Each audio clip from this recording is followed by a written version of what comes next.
Good morning, everybody.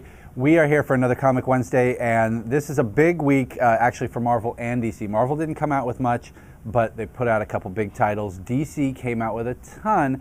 It's Villains Month. It's all starting. It's going. But this is the hologram controversy everybody's been hearing about. They did all the books in hologram format, and they're nearing, they're almost gone. So many people added them. DC could not keep up with the quantities. I was able to cover the savers, but this is a good reason why. If you don't have a saver with us, you should sign up for the books that you want so we can make sure when special events like this happen, we have enough copies for you. You can find the form on our website, empirescomics.com. You can come in, grab one for me, or you can just fill it out right here and we can get you set up. So that being said, let's jump into the books.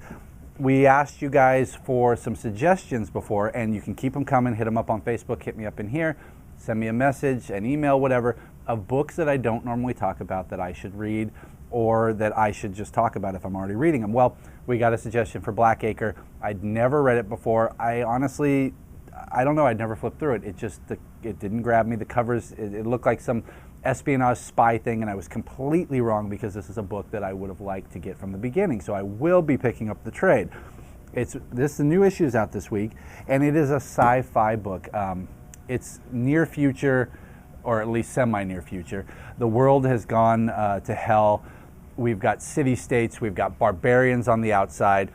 It doesn't resemble really anything that we know, but they make references to our nation states, so they can still remember. So we're dealing with a couple different things. We've got the people on the inside who are trying to conquer, trying to keep out the barbarians, and then we've got a spy mixed in with the barbarians, and we're watching them build, we're watching them come together and work. It looks like something that would be an actual nice community, except they keep referencing a certain person who is kind of running it all and looks just as bad as the other side. It was really interesting. It reminded me a lot of Lazarus in that kind of sci-fi genre. So I will be trying more Blackacre, and I think it's probably worth a pickup if you guys like that kind of stuff.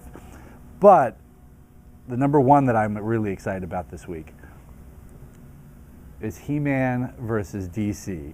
This is so ridiculous that I loved it. We're in the DC universe, and we flip back and forth. The veil between the worlds is breaking down. Of course, Constantine's involved. You got the big baddie showing up in our world. It was really neat. It was really fun. It was a setup, a lot of introductions for people who aren't familiar with the He-Man stuff, and then it leaves it in a way where the next issue is just going to start really kicking things off. I had a great time with it. It's the 8-year-old kid in me. In fact, I was called an 8-year-old kid yesterday by someone who we won't mention. Actually, he said 3, but that was ridiculous. Not Fear Itself. Forever Evil. If you guys have not read the last Justice League, if you don't intend to buy it, at least flip to the last page to see what happened, because this is picking up right after that. The heroes are getting decimated. The villains are uniting en masse. This is the one where you guys have been hearing the rumors about something. I mean, Nightwing is never going to be the same. So, this book was really fun. No, it's not fun. It was horrible. Lex Luthor, the end page was great. So, Forever Evil, the big DC thing, this month as the villains take over. I thought I'd show you the coolest villain cover. I don't know how the hologram's coming up on there, and in fact, it's really hurting my eyes when I look at these things. But when you put them in bags and boards, it's not as bad. So, Darkseid, in the Justice League this week, we get an origin story for him. We get to fill in a lot of the gaps for the new 52 Darkseid. 2 anthologies for Batman this week. We got Black and White, and we got Legends. Legends has a story by Albuquerque from American Vampire. I was sold on that one shot he did. I love his artwork. Now he's done some backup, or he did a backup for the Batman 0 Year. 2 short stories in continuity, but you don't have to read anything else. That's the great thing about this book. If you're ever looking for something you can just pick up and don't need to worry about if it's issue 1 or 16, it's Legends, because all the stories are self-contained.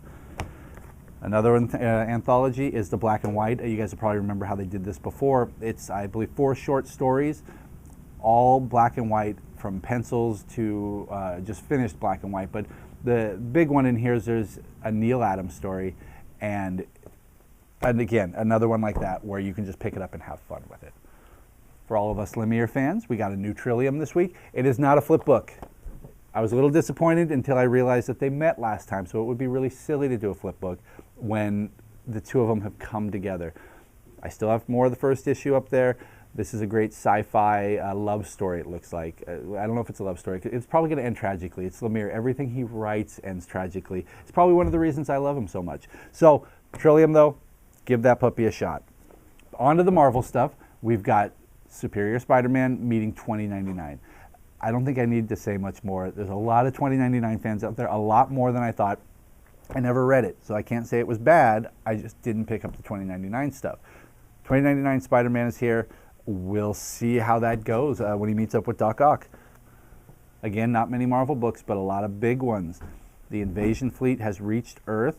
The heroes most of the heroes are out in space battling, so they're not there to, and you know, that's not fair. It's not an invasion fleet. Thanos sent an emissary. All we have to do is back down and submit to his will, and things will be good. It sounds reasonable, just like Negan in Walking Dead. So, the next issue from Hickman this week, and if you're not into the Avengers, that scene, that part of it, the X-Men are kicking off with 2 Battle of the Atoms this week. The one-shot, Part 2 is an all-new X-Men. Saddest news of the day. Goodbye, Peter David. We love you. The shop is closed. And this is not a happy moment. It did make me smile, though. Oh, man, I bent up my copy. Oh, well, that's going to my brother's saver. I don't want to lose an issue.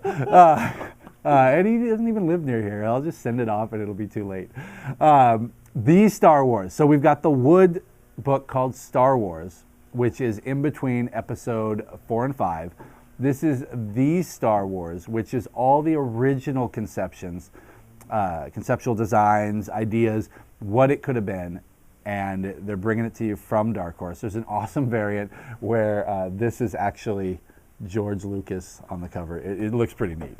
The Hit, just gritty grime. There's a disgusting scene in here that I can't really mention, but this is not for the squeamish. It really kind of caught me. God is Dead by Hickman. You know, I don't need to say anything else on that one. And a beautiful original graphic novel hardcover by McCone and Warren Ellis. You guys know that Warren doesn't do much anymore. He's writing books, working on TV. I don't know if this is a holdover, something Marvel just came across in one of their vaults, or if he just turned it in and they printed it. Beautiful book. So, thank you guys. What I forgot to mention is events going on around town. On the 14th here, we have Jared Konopitsky's release party, his art show. He did a book where all of the pages are actual paintings. He will be selling paintings, he will be selling his books, he will be selling all kinds of fun stuff. So, come on down for that. It's the 14th. We will be sending out an email and giving you guys more info on Facebook. This weekend we got a G.I. Joe show. So it's not called the G.I. Joe show. It's at the Scottish Rite Temple, but I believe it's just a toy expo. So 21st. Oh, 21st. Evidently we have, not evidently. Let's try that again. Authority. 21st. We have a beatbox competition here. Yes, I did say beatbox. We have an enthusiast who is putting this on. And again, more info on that, 21st. Thank you very much, you guys. Have a great week, and come on down and see Rolly.